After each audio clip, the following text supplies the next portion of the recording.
नमस्कार दोस्तों, आज मैं आपको भाई दूज पर सुनी जाने वाली गणेश भगवान की कहानी सुनाने जा रही हूँ। प्रेम से बोले गणेश भगवान की जय हो, दूज माता की जय हो। बहुत समय पहले की बात है। एक गांव में एक भाई बहन रहते थे। भाई बहुत गरीब था पर उसकी बहन पैसे वाली थी। जब बहन के ननद का विवाह था तब बहन ने न अपने भाई को विवाह में आने का निमंत्रण दिया और न ही कोई चिट्ठी भेजी। भाई को बाहर वाले से पता चला कि उसके बहन के ननद का विवाह है। भाई ने गांव वालों को बताया। तब गांव वालों ने अपने घर से चुनरी, बिछिया और साड़ी जैसा जिनसे बन पड़ा कन्या के लिए दिया। भाई सारा सामान लेकर बहन के गांव पहुंचा। बहन के घर जाने पर बहन की देवरानी बोली, भाभी जी आपके भाई आए हैं। बहन ने पूछा, कैसे आए हैं और क्या पहना है। देवरानी ने कहा, पैदल आए हैं, फटी पगड़ी फटी धोती पहने हैं।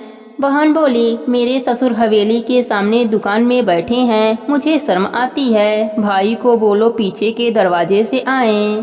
भाई के आते ही बहन ने भाई को एक कमरे में बंद कर बाहर से ताला लगा दिया।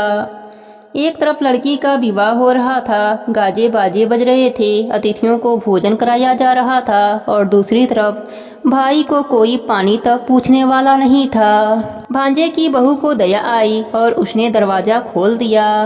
दरवाजा खुलते ही भाई वहां से भागा। 2 दिनों से भूख प्यास के कारण उसे चक्कर आने लगे।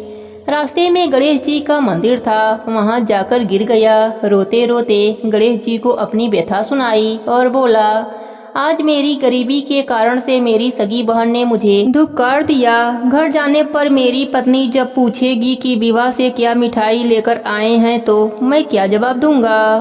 गणेश जी को उस पर दया आ गई और वह बोले, मेरे बगीचे से ककड़ी और तरबूज तोड़कर ले जा। भाई ने ककड़ी तोड़कर झोला भर लिया और अपने घर गया। घर जाते ही बच्चों ने पूछा, पिताजी बुआ के वहाँ से हम लोगों के लिए क्या लाए हैं। झोला खोलते ही छोटे तरबूज सोने के गेंद में बदल गए।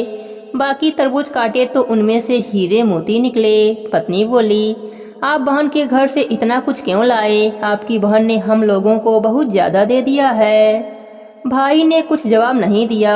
गणेश भगवान की कृपा से उनके दिन बदल गए। भाई का काम धंधा जोरों से चलने लगा। धीरे धीरे गहने बने, रहने के लिए मकान बन गया। पत्नी बोली, ननद जी को बुलाकर लाओ। भाई नए कपड़े नए जूते पहनकर रथ में बैठकर बहन को लेने गया। देवरानी बोली, भाभी जी आपके भाई आए हैं। बहन ने पूछा, कैसे आए हैं और क्या पहना है। देवरानी बोली, रथ में बैठकर खूब ठाट बाट से आए हैं। बहन बोली, मेरे भाई को बोलो कि हवेली के सामने से आए, मेरे ससुर देवर जेठ देखेंगे। भाई का बहन ने खूब स्वागत किया। भाई बोला, मैं तुम्हें लेने आया हूँ। बहन बोली, मुझे भी बहुत दिन हो गए हैं, चलो मैं चलती हूँ। भाई बहन को लेकर अपने घर आया। भाई और उसकी पत्नी ने बहन का खूब आदर सत्कार किया। जो चीजें मांगी सब बनवा कर दिया। बहन बोली, भाई मुझे जूती चाहिए। भाई ने मोची को बुलाया और कहा कि मेरी बहन के लिए ऐसी जूती बनाओ जो मुंह से बोले। भाई ने बहन को बहुत सारा धन देकर विदा किया पर अभी तक वह जूती नहीं आई थी। बहन रवाना होने लगी तब मोची जूतियाँ लेकर आया। बहन के जूती पहनते ही जूतिया बोली, निर्धन भाई की पैसे वाली बहन, गणेश जी का बगीचा नहीं होता तो आज क्या करती बहन। तब भाई की पत्नी ने पूछा, यह कहाँ से आवाज आ रही है।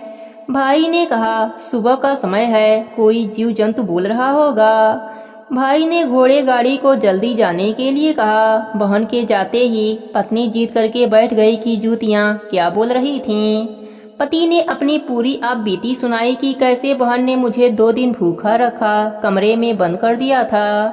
भांजे की बहू ने दरवाजा खोला तब मैं बाहर आया और गणेश भगवान के शरण में जा पहुंचा। गणेश जी की कृपा से हमारे दिन बदले हैं। उसने अपने पत्नी को सारी बात बताई।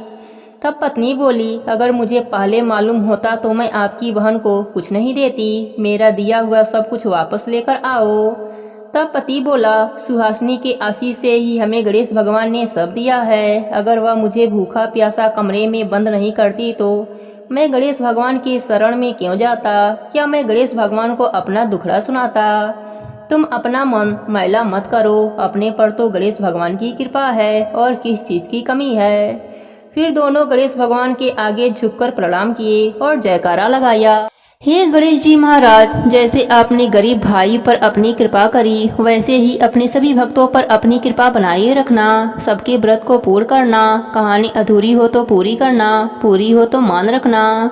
प्रेम से बोलिए गणेश भगवान की जय हो, दूज माता की जय हो।